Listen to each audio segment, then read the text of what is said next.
Hi friends, welcome back to my channel. আমি রাখিনা খাতুনে, তোমরা আছো আমার সঙ্গে রাখিনা লাইফ স্টোরি চ্যানেলে। তো ফ্রেন্ডস, আজকে আমার হাজব্যান্ড নিয়ে এসেছিলো পাপিতা মানে পেঁপে। তো সেটাকে আমি কাটছি, এতটাই সুন্দর আর দেখতেও খুব ভালো লাগছিল, তার জন্য ভিডিও না করে থাকতে পারলাম না। আর ভিডিও তোমাদের সঙ্গে শেয়ারও করে দিলাম, যেহেতু ব্লগ ভিডিও তো আমাকে ডালতেই হবে। আর আমি এখন যেহেতু আছি কোয়ার্টারে, তো কি ভিডিও করব সেটা আমি ঠিক বুঝে উঠতে পারছিলাম না। তার জন্য তোমাদের সঙ্গে গল্প করার জন্য আর শেয়ার করার জন্য আমি পাপিতাটা যখন কাটছিলাম তখন মনে করলাম যে ব্লগ ভিডিও বানিয়েই নেওয়া যাক।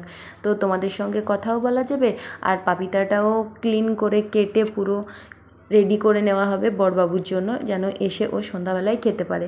তো সেই জন্য শুরু করে দিলাম পাপিতা কাটা। তো দেখতেই পাচ্ছ আমি পাপিতাটা পুরো কেটে রেডি করছি। আর এত সুন্দর দেখতে, যেহেতু এদিককার মানে আমি যেহেতু পাঞ্জাবে আছি, তো এদিককার পাপিতাগুলো খুবই রেড কালারের হয় আর দেখতেও খুব সুন্দর লাগে আর খেতেও খুব টেস্টি, ভালোও লাগে পাপিতা। যেহেতু অনেকে আছে পাপিতা খায় না আর অনেকে আছে যারা পাপিতা খুবই পছন্দ করে, তো আমারও খুবই ভালো লাগে পাপিতা খেতে। তো আমার মতো তোমরা যারা পাপিতা খেতে ভালোবাসো তারা আমাকে কমেন্ট করে একটু জানিও যে কার কার পাপিতা খেতে ভালো লাগে। আমার সাবস্ক্রাইব ফ্রেন্ডস বা যারা আমার ভিডিও যারা দেখছো আমার ব্লগ ভিডিও, তারা প্লিজ কমেন্ট করে জানিও যে তোমাদেরও পাপিতা খেতে কেমন লাগে।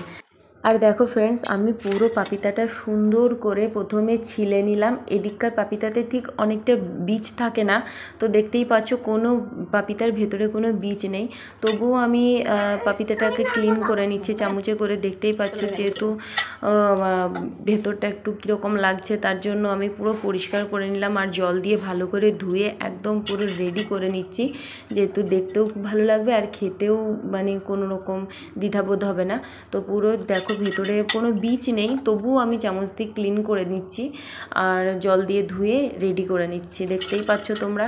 আর পাপিতাটা দেখতেও খুব সুন্দর লাগছিল, তার জন্য তোমাদের সঙ্গে পাপিতাটা কাটতে কাটতে ব্লগ ভিডিও করেই ফেললাম আর তোমাদের সঙ্গে শেয়ারও করে দিলাম।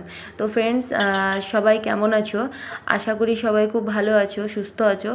আর আমিও খুব ভালো আছি, সুস্থ আছি। তো তোমরা দেখতেই পাচ্ছ। আর যারা আমার ব্লগ ভিডিও রোজ দেখো বা আমার লাইভ যারা দেখছো, যারা আমার শর্ট ভিডিও দেখছো, তারা প্লিজ আমাকে কমেন্ট করো তোমাদের কেমন লাগে আমার ভিডিও। আর তোমরা আমাকে একটু সাপোর্ট করো। আর যে কোনো ভিডিও দেখতে থাকলেই একটি লাইক করে দিও আর কমেন্ট করে দিও, কারণ কমেন্টের মাধ্যমে আমি জানতে পারি যে তোমাদের কেমন লাগলো আমার ভিডিও, বা আমার সাথে কথা বলে তোমাদের কেমন লাগলো, বা আমার হাতের কাজ, আমার রান্না, আমার সব কিছু দেখে তোমাদের কেমন লাগলো, এগুলো প্লিজ তোমরা একটু আমাকে কমেন্ট করে জানিও। কমেন্ট করলে পরে আমি সেটা দেখতে পাই আর আমার খুবই ভালো লাগে যে আমার ফ্রেন্ডস সার্কেলে যারা আছে তারা আমাকে অনেকটাই সাপোর্ট করে। আর এখন আমি পেঁপেটাকে কেটে রেখে দিচ্ছি, কারণ বরবাবু নেই, সেই জন্য ও আসলেই সন্ধ্যাবেলায় বসে খাবে।